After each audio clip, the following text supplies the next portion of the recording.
Welcome everybody to the Single and Stilettos Show. I'm Suzanne Oshima and I'm a matchmaker and dating coach at Dream Bachelor and Bachelorette, and I'm also the founder of Single and Stilettos.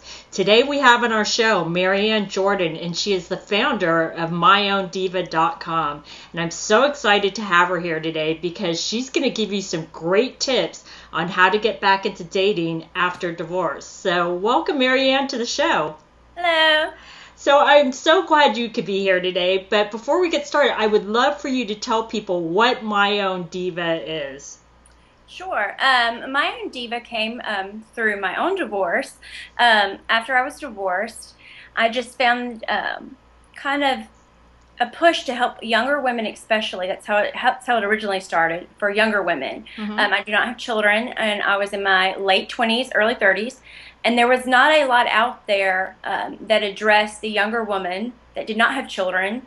I came from divorced parents, but my mother got divorced when I was a good bit older, and she had 3 children from that divorce. Mm-hmm. So our stories were both, sad because they were both divorced, but they were very different. And I didn't feel that there was a lot of support and support sites and things like that for us younger women. But since then, it's kind of just kind of branched out to, all women in divorce, and we all are like one, big happy family, I guess, that we all share stories, and actually we all help each other, and we all have different views, so it's pretty cool. That's great, because I think, it's really important to have that support system when you're going through something so traumatic as a divorce. So can you tell us a little bit about your own personal story and when you got married and what happened? Sure. I was 26 when I got married. Mm-hmm. I kind of knew. I'm from the South originally, and everyone gets married a lot younger here. Mm-hmm. And I kind of felt that push that I should be married now. I should be getting married soon, Mm-hmm. and against my better judgment, and I write about this in my blog a little bit. I made the choice to get married because I think now, looking back, I wanted to plan a huge, beautiful wedding, and and of course, my very, very close friends, they kind of knew what was up, and now they tell me, you get that emotion confused sometimes. Right. With, it's more than just a day. It's more than just your wedding day. You need to look at the whole picture, that this is going to be a marriage. Mm-hmm. And so I was married for almost 5 years. First year we did get separated, and again, being in the South, I felt the pressure that, I need to stay married, I need to put on a happy face, and I just need to get over it and do it. And there was no affair, so it's like I don't have that excuse to get out, so I just kept trying. I did everything that I knew I could to save my marriage, and I think that's important. In the end, it gave me peace that I did try everything I could. Right. And so it was a trip when I was with my very best friend. I was actually out of the country, so I was in Turkey. I was in a beautiful, beautiful place, and I was with my very best friend in the whole world, and we really assessed how I was feeling about life and myself, and I came to the conclusion, I'll give you the short version, I came to the conclusion that I was going to be better off being single for the rest of my life than being in that marriage. I was unhappy, and what type of life is that to lead? And also, if I did have children, was that the marriage I wanted my children to see? And it was not. Right. So, that must have been really, really hard to come to that conclusion. it was the hardest thing I've ever done in my whole entire life. Wow. So, I will never forget. I made my dad pick me up from the airport, and I told him my plan. I was nervous. I don't even know. I don't even know how I did it now. I don't even know how. If you asked me, if you told me how to do it like tomorrow or something, I don't even know how I got the courage to do it. But I think that's a really important point that you bring up, is that if you're not happy, then you shouldn't stay in it. And, Exactly. it can be a scary thing to go through a divorce, but your happiness is the most important thing. Exactly. And that's where I had to finally take away all the self-help books that you can read and all the advice that you get from everyone else. And I had to really be honest with myself and see what was going to be the best for Marianne in this situation. Put aside everybody else's opinions and whatnot. What for me in my life, in my situation, what was going to be the best for me, because you get one life. Why live in that life miserable if you don't necessarily have to. Right. It's not the end of the world, and it's not, even though I thought at that moment it could be, because it does feel like that. Exactly. That's again why I made the group, is because you do feel like you're dying. Oh, well, that's so great, because not only did you help yourself, but you helped a lot of other women that are going through divorce. So how long have you been divorced? Officially, a little over almost 2 years. Okay. But we have been separated for a while. We kind of did that going back and forth thing, trying to see what was going, to work for us, and then finally, it's actually on Christmas Eve. Oh my goodness. Yeah, it was the last, straw, and so. But now you're happier, right? Oh yeah, and and I was not, and that's the thing why I made this page. This organization. I say page because it started off with a Facebook page. It's because there was a very, very down time that I was very, very depressed, and I didn't know if I did make the right choice, and I didn't know if I was going to see the light at the end of the tunnel. But I had to remember what I felt that day when I was with my very best friend, in Turkey. That promise I had made to myself. Right. I had to keep going back to that, because it is easy just to run back to what's normal, what's, safe, I guess you could say. Exactly. So how long after your divorce did it take you to take that first step and get back into dating? I have kind of a funny story, and I wrote about this again on my blog. I actually met someone right away. Oh my goodness. They were going through a divorce as well. He was. Yes, I titled it, "Did I Learn Anything from Dating Too Soon?" Heck yes. And it's I try to write very raw and very, real and to the point and very basic, because again, I would read all these self-help books and it was like, this is not real.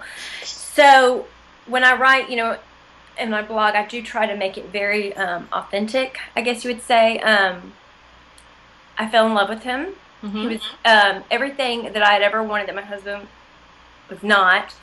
And he still is a wonderful man, but it was too soon for me. It was way too soon. It was too soon for both of us, because we had that common bond of going through a divorce. But we had not healed ourselves individually. And I've learned, you hear these sayings all the time that your mother will give you, or so, and say, you can't love anybody, until you love yourself, or you're like, okay, but no, that really is true. It is true. It's funny, because I give that tip to a lot of my clients, is you can't be with anybody else until you actually feel good about yourself and you feel comfortable with yourself and you love yourself. Like you said, it's very, very important. Because, in that blog that I wrote, I basically sabotaged that first relationship with this guy he was wonderful, and probably if I would have waited a year or two later on down the road, we could have probably made it. And the sad thing is, and what really sets me about this is that we had a wonderful friendship to begin with, and because we dated so soon, we don't have that friendship, now. We don't speak, and that's really sad. Aww. Because we both got each other through that.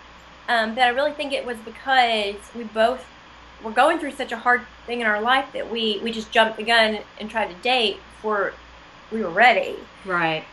And so how long should a woman wait to date after a divorce? Is there a certain time frame, or? I always tell everyone that writes to me that there is no set timeline. Since I talked to several women, different ages, because a lot of them don't know that I'm in my early 30s. I don't like to tell my age, because every story is different, and I don't want anyone to think they can't talk to me because they have children, and their divorce is different, because they all are very, very different. And every story is very unique. But there are some basics with a divorce. It does feel like you're going through a death. It does feel like someone died. Mm-hmm.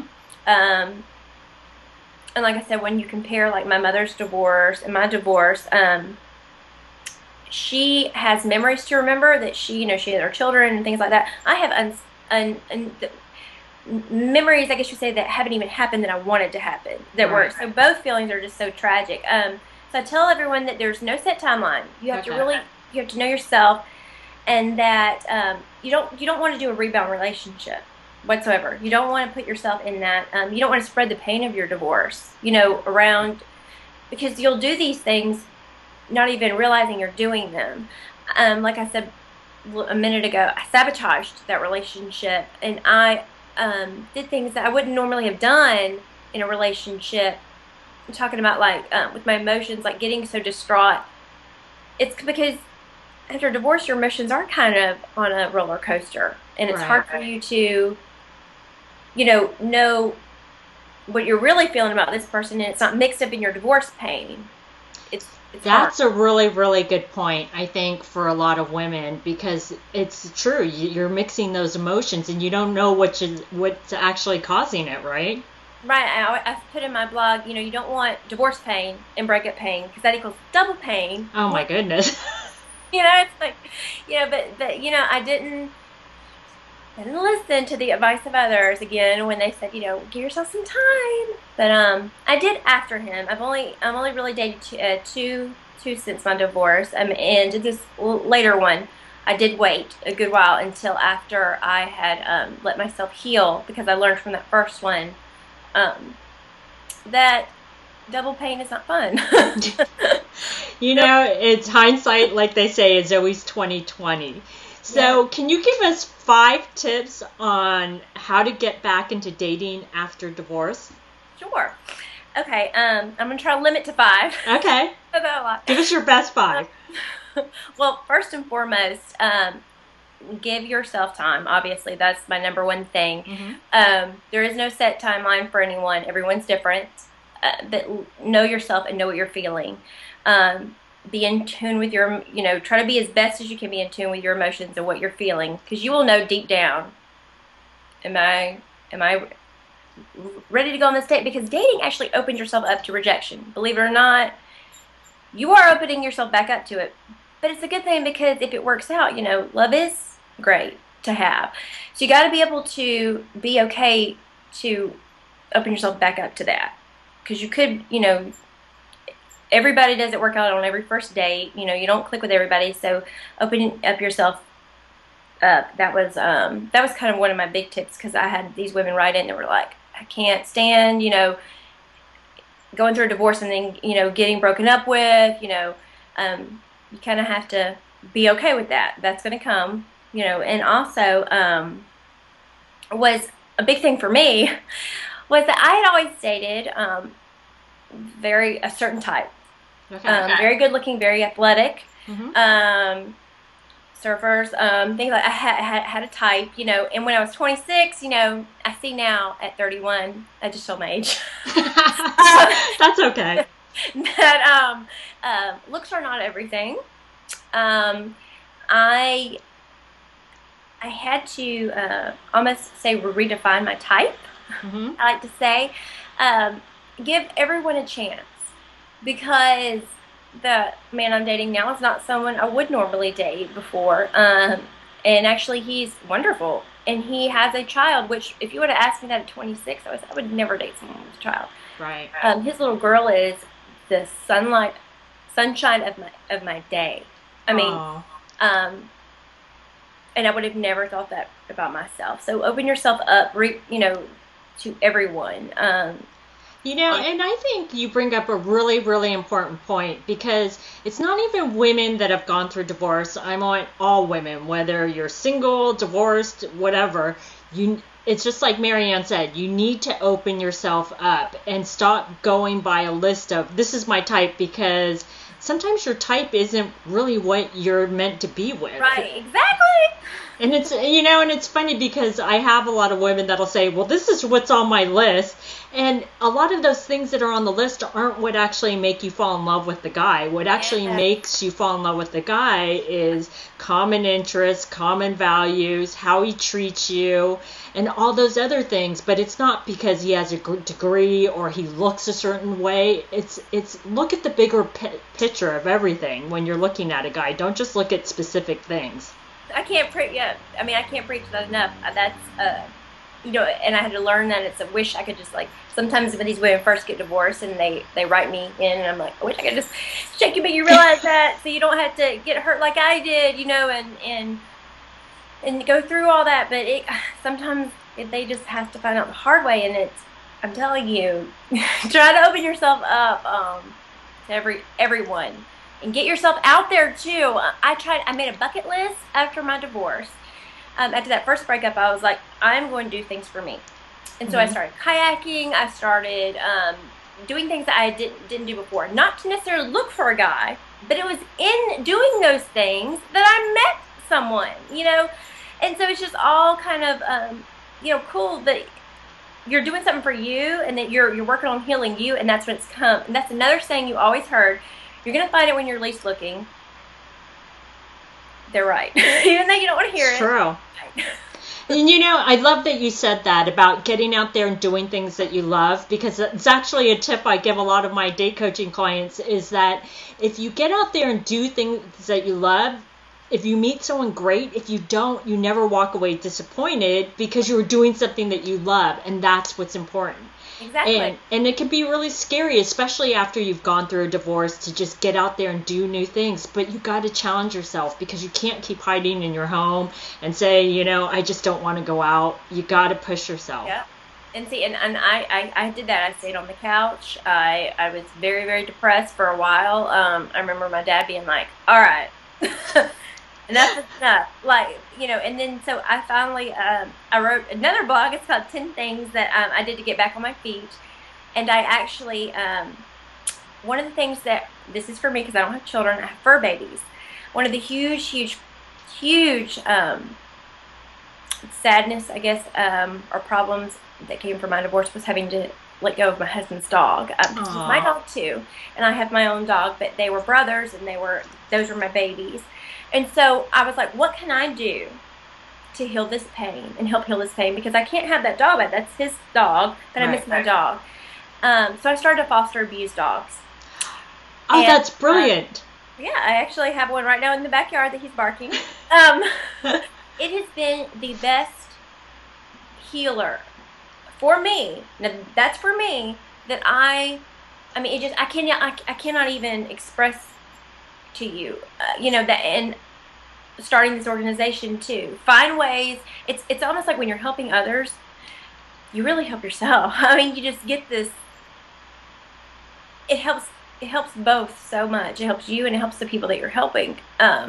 Yeah. And the biggest, starting fostering the abused dogs. I know in Thanksgiving, because the holidays were hard, I went and fed the homeless, because I wanted to start new traditions where it didn't hurt so bad, because those are traditions that I'd had with my husband. So what can I do that won't make this holiday so sad? Oh, I'm going to go help someone. I love that tip about starting new traditions, because I think that's true, not even in divorce, but through breakups. You start to remember, oh, I used to do this with so-and-so around Christmas or Thanksgiving or even in the summer. And you're right, you have to do new things and create new memories for yourself. Otherwise, you'll stay in that rut of keep, the record playing in your head of what used to happen, right? That's all. I mean, and I'm not going to sit here and act like I did that year one, because I didn't. After the divorce, I did my best time boohooing, but it was after that I learned, this is how I'm going to heal, and this is how I'm going to make my life, my one life that I get, great. I'm not going to sit on this couch anymore. I'm not going to do that. It's not going to happen. I'm going to be happy, and I'm going to help others. I'm going to use my experiences to help others, because everyone goes through a breakup, divorce, and that's why I put the name my own diva, and it did begin divorcing divas, but then it was like this can go for people with a breakup or losing a loved one. All of this can go for all those things. So I changed the name because of that, because it can just fit so many areas and not just divorce. Exactly. So do you have any other tips for helping the ladies get back into dating after a breakup or divorce? Let's see. Other than making the break, I loved making the bucket list, and I put it on my refrigerator. Little things that, and I am still every day, because, you know, the divorce comes back and haunts you. It's like a roller coaster. You could have a great day one day and a bad day the next day. Right. Constantly working on loving yourself again and doing, you know, sorts things that will help you in that, and then surrounding yourself with people that, you know, love you and want the best for you, and getting anything that is toxic out of your life. That was a huge thing too, is that I had to realize, friendship-wise too, who needed to exit out of my life and who needed to stay. That was kind of hard, but in the end, it has done wonders for me. It really has. And not setting myself up to a certain timeline, because I remember at one point I was going, okay, I should be over this by now. What's wrong with me? And then I would start getting down with me. There's no set timeline. Everyone's different. Everyone's story is different. You just have to know yourself and what's best for you. And then talking, you know, to people, you know, again, that's why I started this, and seeing that you're not alone, and you're not crazy. I know for a long time I felt like, especially being in the South, being young, I had a D stamped on my forehead that I was damaged. And that's not the case. Even though you feel that way, it's not the case. I think that's really, really important for women to hear, because, you know, when you're going through that, you can feel that way, and you can, you know, discount yourself and wonder what's wrong with you, like you said, and it's really important not to feel that way. Yeah. So, I mean, well, for me, like, I had an emotional and abusive marriage. So I had that would also hurt too. And, you know, other people have, you know, physical, and they have, you know, an affair or something like that too. So there's all those things that come into play that you do have to kind of address before you get back out there and date, and make sure, you know, that you are healed, or you're ready for, you know, that. And so you know, that is something that I had to work on and address, and love myself again. That's really, really important. Now, when you would get out there and date, I'm sure this happened to you, because getting out there and dating is hard, no matter if you've gone through a divorce, breakup, or if you're single. But what would you do when you would get scared? Because I'm sure there are several times where you're like, what am I doing? I don't want to do this, and I want to stop dating. What would you do? I gave myself leeway to feel emotions.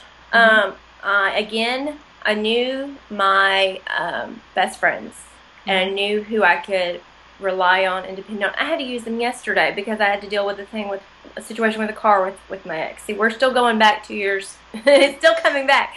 But I knew immediately who I needed to call and be honest with them with how I was feeling, and that they were going to give me the best advice, you know, and they were there for me and to help me. You are going to get scared. It's going to be weird.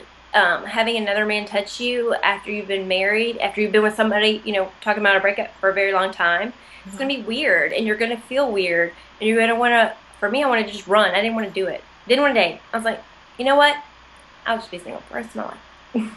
But you get through it through talking and sharing your story and talking and putting yourself out there, and you are going to get scared, and it's okay. That happens, but I also journaled a lot, and I blogged. That's how this all started, is I wrote out my emotions, and that has always been a really good healer for me. I think that's a really good point too, is not to keep things bottled up inside, whether you write about it or you have a good support system of friends and family members, but not to keep it bottled in, and don't go through it alone, because, you know, that's what friends and family and, you know, writing the blog, I think, is good. And not everyone has to start a blog, but just to write, and just so you get those emotions out, because it's really not good to let those things fester inside. One last question I want to ask you is, When you started dating, did you date men that had never been married that were single? Well, remember the first one I dated was going through divorce. Right. And I actually, I